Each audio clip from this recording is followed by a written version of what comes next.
Hello friends, आज है 19 मई 2020 और आज के करंट अफेयर टॉपिक्स आपके सामने हैं। तो एक एक करके इनको डिस्कस करना शुरू करते हैं जल्दी से।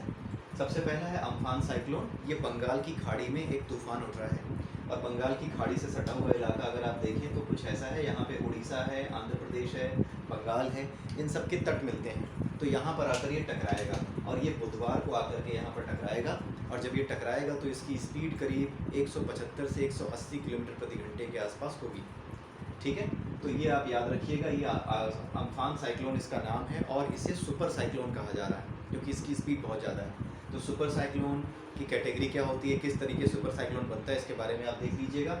और ये जो नाम है साइक्लोन का, ये नाम भी निर्धारित किए जाते हैं कुछ देशों के समूह द्वारा। ठीक है, तो ये किस देश ने ये नाम सुझाया था, किस देश के द्वारा ये नाम दिया गया था, आप इसको नोट कर लीजिएगा देख करके और कमेंट भी कर दीजिएगा। क्योंकि होता क्या है कि किसी भी साइक्लोन का नाम देने के लिए 7-8 देश होते हैं। वो एक पूरी की पूरी एक टेबल बनाते हैं, उसमें 7-8 नाम पहले से डाल देते हैं वो सब कंट्री अपनी तरफ से। ठीक है, अब जैसे ही कोई तूफान आता है तो उनमें से कोई एक नाम उठा करके जो कि अवेलेबल है, जो पहले किसी को नहीं दिया गया, अब वो नाम उस तूफान को दे दिया जाता है। एक चीज़ याद रखने वाली ये है कि जो नाम एक तूफान को एक बार दे दिया जाता है वो नाम अगली बार किसी और तूफान को नहीं मिलता। इसीलिए आपने देखा होगा कि कोई भी एक तूफान अगर एक बार आया है, तितली आया है, तो दोबारा तितली नाम का कोई तूफान नहीं है। ठीक है, तो इसी तरीके से अम्फान साइक्लोन भी जो आ रहा है वो एक बार ही इसका नामकरण किया गया है, अगली बार नहीं होगा। तो किस देश ने ये नाम सुझाया था वो नोट कर लीजिएगा। और ये सुपर साइक्लोन आपका जो एरिया है, बंगाल की खाड़ी, इन सबको देख लीजिएगा कहाँ पे हैं, उड़ीसा, आंध्र प्रदेश, इनको सीक्वेंस में देख लीजिएगा कहाँ कहाँ है। उसके अलावा जो इसमें इंपॉर्टेंट चीज़ है वो ये है कि जब तूफान आएगा तो किसका रोल आता है, आपदा प्रबंधन का। तो नेशनल डिज़ास्टर मैनेजमेंट अथॉरिटी, इसके बारे में आप पढ़ लीजिएगा। मैं एक बार पढ़ा चुका हूँ, तो इसके बारे में आप कुछ पॉइंट्स नोट कर लीजिएगा कि NDMA और SDMA कैसे काम करती हैं, होती क्या हैं। ठीक है, और किस तरीके से ये कोऑर्डिनेट करती हैं। जो सेंटर है वो किस तरीके से हेल्प करता है। जो नेशनल डिज़ास्टर मैनेजमेंट अथॉरिटी है वो स्टेट वाली मैनेजमेंट अथॉरिटी को, डिज़ास्टर मैनेजमेंट अथॉरिटी को कैसे हेल्प करती है। तो वो चीज़ें आप देख लीजिएगा। ठीक है, तो कब उनकी स्थापना हुई थी, कब ये एक्ट पास हुआ था, ये सारी चीज़ें देख लीजिएगा। ये रिटन एग्जाम में लिखने को आ सकता है। दूसरा है इकोनॉमिक पैकेज। अभी भारत सरकार ने एक राहत पैकेज की घोषणा की है ताकि जो बिज़नेस हमारे रुके पड़े थे कोरोना वायरस की वजह से, उन बिज़नेस को आगे बढ़ाया जा सके। तो बिज़नेस को आगे बढ़ाने के लिए पैसा चाहिए। कुछ लोगों का काफ़ी नुकसान हो चुका है, तो उस नुकसान से ही उभरने में उनको समय लग जाएगा। इसलिए भारत सरकार ने क्या किया कि 21 लाख करोड़ रुपए की सहायता हमारे देश को, इकनॉमी को आगे बढ़ाने के लिए की है।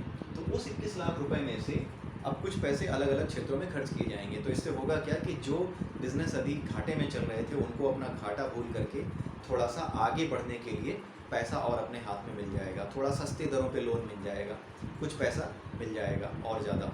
तो इससे क्या होगा कि वो अपने बिज़नेस को तेज़ी से आगे बढ़ा सकेंगे और भारत की अर्थव्यवस्था चल पड़ेगी। तो अभी ये 21 लाख की जो है 3 किस्तें जो है बताई गई थी, अलग अलग किस्तों में अलग अलग चीज़ें बताई गई थी कि कहाँ कहाँ ये खर्च होंगी। तो अभी आखिरी जो किस्त थी उसके बारे में निर्मला सीतारमन जो हमारी वित्त मंत्री, उन्होंने अभी संडे को घोषणा कर दी। उसके बाद सारी चीज़ें अब क्लियर हो गई कि कौन कौन सी चीज़ क्या क्या कहाँ कहाँ खर्च होगी। ठीक है, तो इसीलिए मैंने उसको पहले नहीं बताया था। अब हम इसके बारे में डिस्कस करेंगे, इकोनॉमिक पैकेज के बारे में। तो आइए देखते हैं कौन कौन सी चीज़ें हैं। डिफेंस का क्षेत्र में, हालांकि ये तो भारत सरकार का काम है, डिफेंस का काम और कोई नहीं कर सकता। भारत सरकार की ही जो कंपनी है DRDO, वही यूनिट जो है हथियार बनाती है। पहले क्या था कि जब भी हम हथियार बनाते थे तो भारत सरकार अपना खर्चा कितना करती थी, 51%, हाँ 51% खर्चा भारत सरकार करती थी और 49% विदेशी मदद लेती थी, यानी विदेश से तकनीक मंगाना, विदेश से सामान मंगाना। ठीक है, तो 49% विदेशी इन्वेस्टमेंट था। ठीक है, किसी दूसरे का, बाहर के किसी देश का। तो अब उस 49 को बढ़ा करके कहाँ कर दिया गया है, 74 कर दिया गया है, ताकि बाहर से और निवेश हमारे यहाँ आएगा, आकर्षित होगा। तो होगा क्या कि हमारे यहाँ भी बिजनेस आएगा बाहर से और साथ में हमें भी सहायता मिलेगी रक्षा हथियार बनाने में। ठीक है, तो इस वजह से इसको याद रखिएगा कि डिफेंस के फील्ड में ये 49% से 74% कर दिया गया है, ताकि बाहर से और पैसा हमारे पास आए और हम आसानी से टेक्नोलॉजी का इस्तेमाल भी कर सकें, सीख सकें कि और नए हथियार कैसे बनते हैं, और साथ में दूसरे देश भी क्या हो, अट्रैक्ट हो कि यहाँ पर इन्वेस्टमेंट करो। भारत अपने यहाँ आमंत्रित कर रहा है इन्वेस्टमेंट के लिए। ठीक है, रक्षा क्षेत्र में। ठीक है, और भारत जैसी जगह जहाँ पे चाइना भी है, बगल में पाकिस्तान भी है, जहाँ पे हमेशा इस बात की उम्मीद बनी रहती है कि हथियारों की ज़रूरत तो यहाँ कभी भी पड़ सकती है, तो वहाँ पर एक अच्छा डेस्टिनेशन भी होता है। तो विदेशी पूंजी आसानी से या विदेशी लोग आसानी से यहाँ लगाना भी चाहेंगे कि चलो हमें भी फ़ायदा होगा। दूसरा है कोयला। कोयले के क्षेत्र में क्या होता था, अभी सरकार ही कोयला निकालती थी, अब क्या किया है कि जो प्राइवेट कंपनियां हैं वो भी आ सकती हैं आगे, वो भी कोयला निकालने के लिए क्या कर सकती हैं, टेंडर के लिए जो है वो अपना हाथ खड़े कर सकती हैं, टेंडर उनको भी मिल सकते हैं। ठीक है, वो कह सकती हैं कि भैया हम भी नीलामी करवा रहे हैं, टेंडर हमें भी दो। ठीक है, तो इस तरीके से कोल सेक्टर में क्या किया है, पहले पब्लिक सेक्टर था यानी सरकार करती थी, अब प्राइवेट सेक्टर भी कोयले के खनन में शामिल होगा। अगला है स्पेस यानी अंतरिक्ष। अंतरिक्ष के क्षेत्र में भी भारत सरकार ने कुछ पैसे दिए हैं। ठीक है, इन पैसों का इस्तेमाल करके अंतरिक्ष के क्षेत्र में जो प्राइवेट फील्ड्स हैं, जैसे अभी तक तो जो केवल सरकार काम करती थी, अब इसमें प्राइवेट लोग भी अगर आना चाहें स्पेस के क्षेत्र में, अंतरिक्ष के क्षेत्र में शोध करना चाहें, अनुसंधान करना चाहें, तो प्राइवेट कंपनीज भी इसमें आगे आ सकती हैं, वो भी ये काम कर सकती हैं। तो स्पेस का ये हो गया। उसके बाद आता है शेयर मार्केट। इसको बड़ा ध्यान से सुनिएगा शेयर मार्केट को लेकर के। शेयर मार्केट में अभी तक आप भारत की ही प्रतिभूतियाँ यानी भारत के ही जो ये क्या कहते हैं उसे, शेयर होते हैं, वो खरीदा करते थे। हिंदी में उसको प्रतिभूति कहते हैं। आज मुझे हिंदी याद आ रही थी तो अंग्रेजी याद नहीं आ रही थी। तो वो जो शेयर्स होते हैं वो भारत की ही कंपनियों के शेयर्स होते थे जिसको आप खरीद और बेच सकते थे। लेकिन भारत सरकार ने अब ये कहा है कि विदेशी पूंजी को आकृष्ट करने के लिए एक तो मेक इन इंडिया भी चल रहा है कि भारत के अंदर से भी चीज़ों को बढ़ाना है, दूसरा ये है कि बाहर से भी चीज़ों को हम आकृष्ट करें जहाँ पर हमारा फ़ायदा हो और दूसरे भी आकृष्ट हों कि हाँ चलो ठीक है, यहाँ पर हम अपना पैसा डालेंगे तो कुछ रिटर्न मिलेगा। तो अब क्या किया है भारत सरकार ने कि शेयर मार्केट में अब विदेशी जो शेयर हैं, दूसरे देशों के कंपनियों के जो शेयर हैं वो भी लिस्ट किए जाएंगे, वो भी वहाँ पर आप खरीद और बेच सकेंगे। ठीक है, लेकिन इसको करने के लिए, इसको ध्यान दीजिएगा कि ये करने के लिए आप सीधे सीधे केवल ऑर्डर नहीं दे सकते। इसके लिए आपको यानी भारत सरकार को, भारत की संसद को एक ऑर्डिनेंस यानी एक जो है उनको अध्यादेश लाना होगा और उस अध्यादेश को पास करना होगा। ठीक है, संसद में यानी राज्यसभा लोकसभा दोनों जगह पास करना होगा। और अध्यादेश है तो वो ऐसे ही लाया जा सकता है, तो वो अध्यादेश लाके उसको पास करना होगा और उसके बाद जो है शेयर मार्केट का ये काम हो पाएगा कि विदेशी भी अपने पैसे और विदेशों की भी कंपनियां यहाँ लिस्ट होंगी। इसका कारण क्या है, इसका कारण ये है कि बाकी चीज़ों की तरह ये जो चीज़ है शेयर मार्केट वाली चीज़, ये हमारी केंद्र की ही सूची में आती है। और इसके लिए क्या है कि कुछ ऐसे अधिकार हैं केंद्र के पास और व्यापार को लेके कुछ ऐसे नियम हैं कि इसके लिए आपको संसद से अनुमति लेनी ही पड़ेगी, अध्यादेश लाना ही पड़ेगा। और ये सारी चीज़ें तो ऑर्डर से ही हो गई हैं, ये तो बिजनेस डीलिंग है यहाँ, चलो ये सब चीज़ें हो गई। लेकिन शेयर मार्केट से कोई नई चीज़ आप ला रहे हो, इनमें तो क्या है हिस्सेदारी घटाई बढ़ाई है, कुछ ऐसा नहीं है जो कि नया है। ऐसा नहीं है कि एफडीआई डिफेंस में लाने की कोशिश की जा रही है, नहीं, पहले से थी उसको बढ़ाया जा रहा है। बाकी कोल सेक्टर में भी, स्पेस सेक्टर में भी यही हो रहा है, कुछ नया लाया नहीं जा रहा है, उसे एक्सटेंड किया जा रहा है। लेकिन शेयर मार्केट में क्या है कि नए शेयर्स लाए जाएंगे, एक नया काम हो रहा है और ये केंद्र का विषय है। आप याद रखिएगा, मैंने एक बार बताया था कि राज्य, केंद्र और संवर्ती 3 सूचियाँ हैं, 3 लिस्ट होती हैं। जो राज्य की सूची होती है उस पर केवल राज्य कानून बना सकता है, जो केंद्र की होती है उस पर केवल केंद्र कानून बना सकता है, जो संवर्ती सूची होती है उस पर दोनों बना सकते हैं। ये जो है शेयर मार्केट और ये जितनी भी चीज़ें मैं बता रहा हूँ, ये अभी तक जितनी सारी चीज़ें मैंने बताई हैं, ये सारी की सारी किस में है, यूनियन लिस्ट में है, यानी जिस पे केवल केंद्र सरकार कानून बना सकती है। अब इन पे कानून बनाने की ज़रूरत नहीं है, लेकिन शेयर मार्केट पे अध्यादेश ला करके कानून बनाने की उसको ज़रूरत है, क्योंकि यहाँ पे कुछ नया किया जा रहा है। शेयर मार्केट में शेयर्स को लाया जा रहा है, बाहर से अब विदेशी शेयरों को अनुमति मिलेगी, पहली बार ऐसा किया जा रहा है, इसलिए अध्यादेश से इसको पास करना होगा। अगर डिफेंस में भी एफडीआई पहली बार आ रहा होता, ठीक है, तो वहाँ पर भी यही करना पड़ता, लेकिन डिफेंस में एफडीआई पहली बार आ नहीं रहा है। आया हुआ है, 49% थी लिमिट, अब उसको बढ़ा के 74% किया जा रहा है। तो इसके लिए अध्यादेश लाने की जरूरत नहीं है, ये केवल एक ऑर्डर से हो जाएगा। ठीक है, बाकी बचा मनरेगा, इसके द्वारा भी 40 करोड़ रुपए मनरेगा, ये जो गांव में मजदूर काम करते हैं उनको 100 दिन का रोजगार देने की जो बात कही जाती थी, अब उसके लिए उन्हें 200 दिन का रोजगार देने की बात की गई है और साथ में 40 करोड़ रुपए, 40,000 करोड़ रुपए और दिए गए हैं मनरेगा के तहत कि मजदूरों के लिए नया काम पैदा किया जाए, ताकि गाँव में जो वापस लौटे हैं या जो मजदूर हैं जिन्हें बहुत धक्का पहुँचा है उन्हें कुछ मदद मिले। तो मनरेगा के तहत 40,000 करोड़ रुपए और जो हमारा बजट था उसमें तो पैसे कुछ दिए ही गए हैं, वो भी आप नोट कर लीजिएगा कितने दिए गए हैं, लेकिन 40 करोड़ उसके ऊपर और दिए गए हैं, सरकार ने उसके ऊपर और दिए। ठीक है, यानी गरीबों का भी ख्याल रखा है। उसके बाद है स्टेट बोरोइंग लिस्ट। हर राज्य क्या करता है, वो उधार ले सकता है, किससे, केंद्र से। अगर उसे लगता है कि यार हमारे यहाँ तो अर्थव्यवस्था चरमरा रही है, हमें अपना खर्चा चलाने के लिए कुछ उधार चाहिए, तो वो केंद्र से आरबीआई के थ्रू या बैंकों के थ्रू उधार जो है आरबीआई के थ्रू ही उधार ले सकता है। लेकिन उसकी लिमिट होती थी। पहले ये क्या थी, ये 3% थी। 3% थी किसकी? जीडीपी की। मैंने एक दिन जीडीपी के बारे में बताया था। जीडीपी यानी एक साल के अंदर किसी क्षेत्र में, अगर किसी राज्य की जीडीपी की बात करें तो किसी राज्य में एक साल के अंदर जितना सामान पैदा होता है, जितने रुपए का सामान पैदा होता है, जितने रुपए की सर्विस कुल प्रोवाइड की जाती है, उसका कुल मूल्य क्या होता है? उस राज्य की जीडीपी। पूरे देश के बारे में बात करते हैं तो पूरे देश की जीडीपी हो जाती है। तो राज्य के लिए क्या होता था? लिमिट पहले होती थी 3%। पहले होती थी कि 3% तक आप उधार ले सकते हो। लेकिन अब क्योंकि राज्यों के पास काफ़ी ज़्यादा समस्याएं हैं बीमारी की वजह से, स्ट्रेस्ड है राज्य, तनाव में है, दबाव में है, इस वजह से इस लिमिट को बढ़ा करके कितना कर दिया गया है?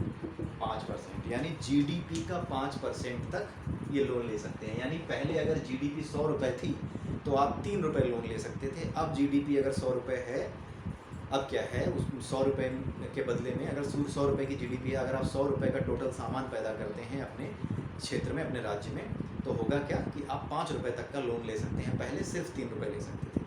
तो राज्य की जीडीपी तो लाखों करोड़ों में जाती है, हज़ार करोड़ों में, लाखों हज़ार करोड़ों में जाती है। इस वजह से क्या है कि अब वो जब लिमिट 5% बढ़ेगी तो वो जो बोरोइंग रेट है, यानी कि जो उधार जो वो ले सकता है राज्य, उसकी जो सीमा है वो बढ़ जाएगी, जिससे राज्यों को थोड़ी हेल्प मिलेगी। उसके बाद आता है हेल्थ। जो हमारा हेल्थ का सेक्टर है उसमें क्या किया गया है कि हर राज्य में एक तो संक्रामक बीमारियों से लड़ने के लिए, संक्रामक बीमारियों के लिए ही स्पेशल यूनिट बनाई जाएगी। वहाँ पे सिर्फ संक्रामक बीमारियों का इलाज होगा। उसके अलावा एक सामुदायिक स्वास्थ्य केंद्र हर जिले के, हर ब्लॉक के स्तर पर ये स्थापित किया जाएगा। ये याद रखिएगा, जिले और ब्लॉक के स्तर पर एक सामुदायिक स्वास्थ्य केंद्र। और संक्रामक बीमारी यानी जो ये, जैसे ये बीमारियां हैं, मलेरिया हुई या जो फैलती हैं एक दूसरे को छूने से, इस तरह की बीमारियों के लिए भी हर राज्य जिले में एक सेंटर स्थापित किया जाएगा जिले के स्तर पे। अब बात आती है एजुकेशन की, यानी शिक्षा की। तो उसमें क्या है, ई विद्या पोर्टल शुरू किया गया है, यानी इलेक्ट्रॉनिक लर्निंग, इंटरनेट से लर्निंग। तो ई विद्या आप नाम याद रखिएगा। ई विद्या एक इलेक्ट्रॉनिक पोर्टल है जिसके थ्रू जो है आप ऑनलाइन एजुकेशन देंगे। और ये इकोनॉमिक पैकेज का हिस्सा था, ये भी याद रखिएगा। इसके बारे में पूछा जा सकता है 2-3 ऑप्शन देके कि ये जो ई विद्या था ये इकोनॉमिक पैकेज का हिस्सा था या नहीं, या ये भारत सरकार की कोई और योजना है जो शिक्षा के अधिकार के अंतर्गत आती है। ऐसे करके कंफ्यूज करने के लिए 4-5 ऑप्शन देके आपसे पूछ सकता है। तो आप ये याद रखिएगा, ये इकोनॉमिक पैकेज जो 21 लाख करोड़ रुपए का भारत सरकार ने दिया था उसका हिस्सा था। ठीक है। उसके बाद ऑनलाइन कोर्सेज, जो यूनिवर्सिटी हैं हमारी, जो हमारी 100 गिनी चुनी हमारे देश की यूनिवर्सिटीज़ हैं, बड़ी बड़े विश्वविद्यालय हैं, वो अपने ऑनलाइन कोर्स अब शुरू कर सकते हैं। ठीक है, ये चीज़ हुई। अगला है नेशनल हेल्थ असेंबली मीट।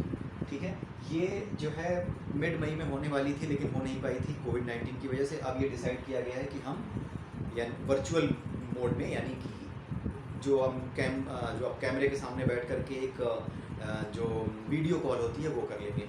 तो अब ये अलग अलग देशों के लोग इसमें शामिल होंगे। ये भी न्यूज़ में इसलिए है क्योंकि ताइवान भी इसमें शामिल होने जा रहा है। उसके लिए ताइवान के शामिल होने के लिए इसमें बात चल रही है और चीन इसका विरोध कर रहा है। ठीक है, पहले चीन इसका विरोध नहीं करता था। ताइवान 2009 से 2016 तक WHO की हर मीटिंग में आया, लेकिन 2016 में क्या हुआ कि वहाँ पे एक ऐसी सरकार चुन ली गई ताइवान में जो कि स्वतंत्रता को लेकर के बात करती है, आज़ादी की बात करती है। ठीक है, तो इस वजह से क्या है कि वहाँ पे चीन ने कहा कि ये आज़ादी की बात करने वाले लोग यहाँ आ गए हैं तो इनको थोड़ा दबाओ।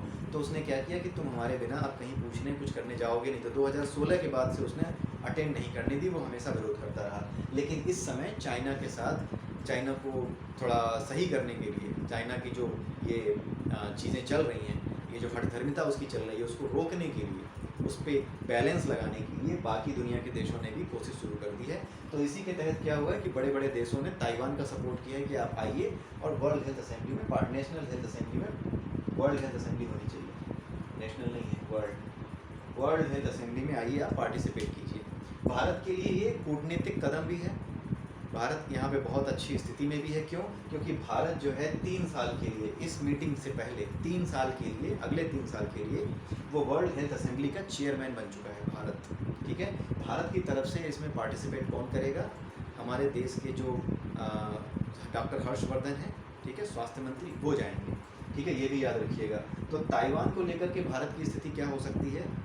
एक तो ये है कि वो चेयरमैन बन रहा है। जो चेयरमैन होता है वो ये डिसाइड कर सकता है कि किस तरह का प्रारूप होगा मीटिंग का, कौन कौन सी बातें डिस्कस होंगी, कौन आ सकता है कौन नहीं आ सकता है, इस तरह की चीज़ों पर भी वो वक्तव्य दे सकता है। ठीक है, तो भारत के लिए अच्छा मौका है। और दूसरी चीज़ ये है कि भारत के लिए एक कूटनीतिक कदम उठाने का, यानी एक डिप्लोमेटिक मूव खेलने का अच्छा मौका है, और करना भी चाहिए। क्योंकि क्या किया है चाइना ने जब हमने कश्मीर में 370 हटाई तो चाइना UN सिक्योरिटी काउंसिल में गया और वहाँ पर उसने चीन का मुद्दा उठाया कि भारत ने चीन की स्वतंत्रता कश्मीर की स्वतंत्रता का हनन किया।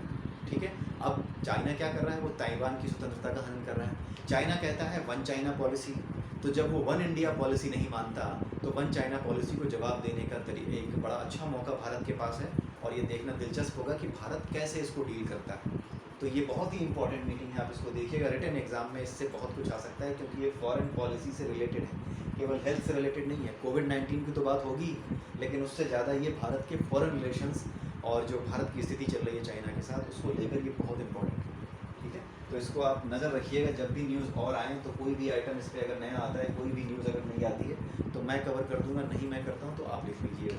वैसे मैं ट्राई करूँगा कि मैं कवर कर दूँ, लेकिन इसमें इतना ही काफ़ी है कि आप इसमें ज़्यादा से ज़्यादा एडिटोरियल पढ़ते जाएँ, इसकी ज़्यादा से ज़्यादा कहानियाँ पढ़ती जाएँ कि क्या क्या हो रहा है।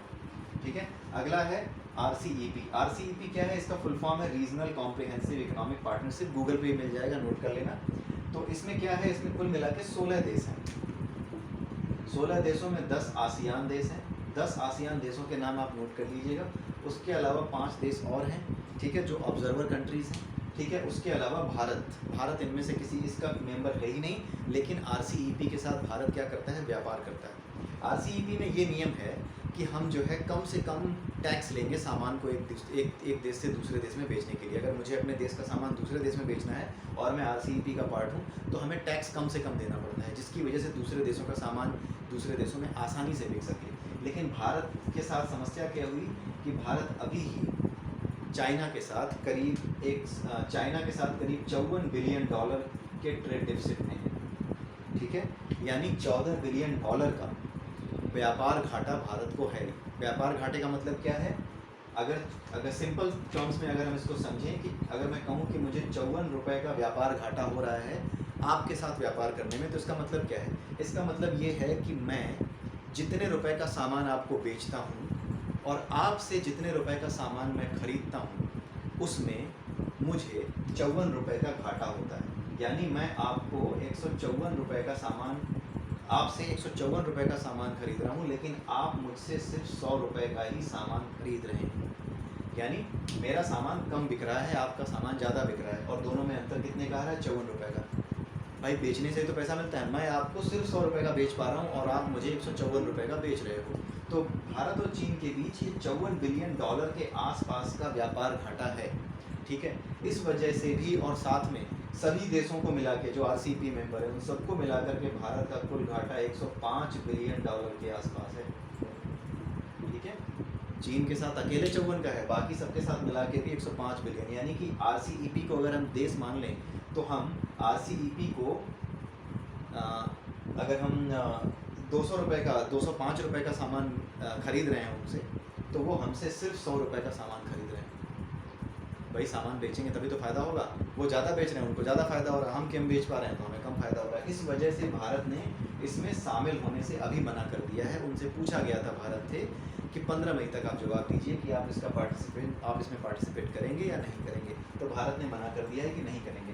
तो इसमें प्री एग्ज़ाम के लिए जो गोले काले करने वाला एग्ज़ाम होता है, उसमें RCEP क्या है, कब इसकी स्थापना हुई थी, इसमें कितने देश हैं, 10 आसियन कंट्री के नाम, ठीक है, उनके नाम। और रिटन एग्ज़ाम के लिए ये ज़रूरी है कि अगर RCEP में भारत शामिल होता है तो उसके क्या नुकसान हैं या क्या फ़ायदे हैं या किन शर्तों पे भारत इनमें शामिल हो सकता है। इसके लिए आपको एडिटोरियल्स पढ़ने पड़ेंगे, जो संपादकीय आते हैं पेपर में वो पढ़ते रहने पड़ेंगे। सर्च मारिए, गूगल पे देखिए, ठीक है, उसमें देखिए। बहुत से यूट्यूब पे और भी वीडियो पड़े होंगे दूसरे चैनल्स के। मेरे पास इतना टाइम नहीं रहता, मैं सिर्फ यही बेसिक चीज़ें समझाने की कोशिश करता हूँ। बाकी मैं आपको हिंट दे देता हूँ कि आपको इसके बारे में और क्या करना है। तो आप जाइएगा और RCEP के बारे में जितने भी एडिटोरियल मिले वो सब पढ़ जाइएगा। अगला है माइक्रो RNA। एक होता है RNA, वायरस के अंदर, हमारे अंदर हर किसी की सेल के अंदर RNA होता है, ये आपने जीव विज्ञान में पढ़ा होगा। लेकिन एक होता है माइक्रो RNA। बाकी RNA क्या करते हैं, बाकी RNA क्या करते हैं कि ये प्रोटीन बनाने में हेल्प करते हैं, प्रोटीन के सिंथेसिस में हेल्प करते हैं RNA। ठीक है। लेकिन जो माइक्रो आरएनए है वो प्रोटीन बनाता नहीं है, वो सिर्फ और सिर्फ जो बाहर से ऐसे वायरस, ऐसे प्रोटीन जो कि वायरस के प्रोटीन हैं उन पे हमला करता है और उन्हें हमारे शरीर से बाहर निकालने का काम करता है। माइक्रो आरएनए ही हमारे डिफेंस सिस्टम में एक इम्पॉर्टेंट रोल प्ले करता है बीमारियों से लड़ने में, क्योंकि ये आरएनए क्या करता है, ये प्रोटीन नहीं बनाता, लेकिन जो वायरस होता है वो प्रोटीन होता है। वो क्या करता है, हमारे शरीर की प्रोटीन के साथ रिएक्शन करके इसका सत्यानाश मार देता है, ऐसा प्रोटीन बना देता है कि हम बर्बाद हो जाते हैं। हमारा जो डिफेंस सिस्टम है बॉडी का, जो प्रतिरक्षा तंत्र है, वो हमें ही बर्बाद कर देता है, उससे लड़ने के चक्कर में हम ही मर जाते हैं। ठीक है, तो माइक्रो आरएनए क्या होता है, वो इसी तरह का एक आरएनए होता है, लेकिन ये प्रोटीन में कन्वर्ट नहीं होता, ये सिर्फ मारता है जो सामने से वायरस आ रहे हैं उनकी आरएनए की स्ट्रक्चर को काट देता है, उसको नुकसान पहुंचाता है। तो इस तरह से वो वायरस से हमारी रक्षा करता है। ठीक है, तो अभी इसीलिए ये न्यूज़ में है क्योंकि अभी कुछ साइंटिस्ट ने इस पर बात कही और ये कहा कि माइक्रो आरएनए उम्र के साथ साथ शरीर में कम हो जाता है। जैसे जो बूढ़े लोग हैं उनके अंदर माइक्रो आरएनए कम होता है और हमारे अंदर जो कि यंग हैं होते हैं उनके अंदर थोड़ा ज़्यादा होता है। इसलिए यंगस्टर्स की, जो जवान हैं, उनके अंदर रोगों से लड़ने की क्षमता ज़्यादा है, इसीलिए उनकी मृत्यु कम हुई है कोरोना से, इन लोगों की ज़्यादा हुई है जो वृद्ध हैं। ठीक है, अगला क्या है, स्लोवेनिया। ये छोटी सी जानकारी है। ये जानकारी ये है कि स्लोवेनिया वो देश है, यूरोप का देश है। इसकी आप स्थिति देख लीजिएगा कि आसपास किन देशों से घिरा हुआ है। उनमें से एक ऑस्ट्रिया है, दूसरा इटली है, इसकी सीमाएं इटली ऑस्ट्रिया से लगती हैं। तो स्लोवेनिया वो यूरोपियन कंट्री है जिसने अपने आप को कोरोना वायरस से मुक्त घोषित कर दिया है। ये कहा है कि हम कोरोना वायरस से फ्री हो चुके हैं, हमारे यहाँ कोरोना वायरस का एक भी पेशेंट नहीं है। तो ये क्वेश्चन आ सकता है कि किस यूरोपीय देश ने सबसे पहले अपने आप को कोरोना वायरस से मुक्त घोषित किया था। तो इसे आप नोट कर लीजिएगा। आज के लिए इतना ही, काफ़ी लंबी वीडियो हो गई है। सो कल हम फिर मिलेंगे। मेरे वीडियो को लाइक कीजिए, सब्सक्राइब कीजिए मेरा चैनल और दोस्तों के साथ शेयर कीजिए। कल फिर मिलेंगे। Have a nice day.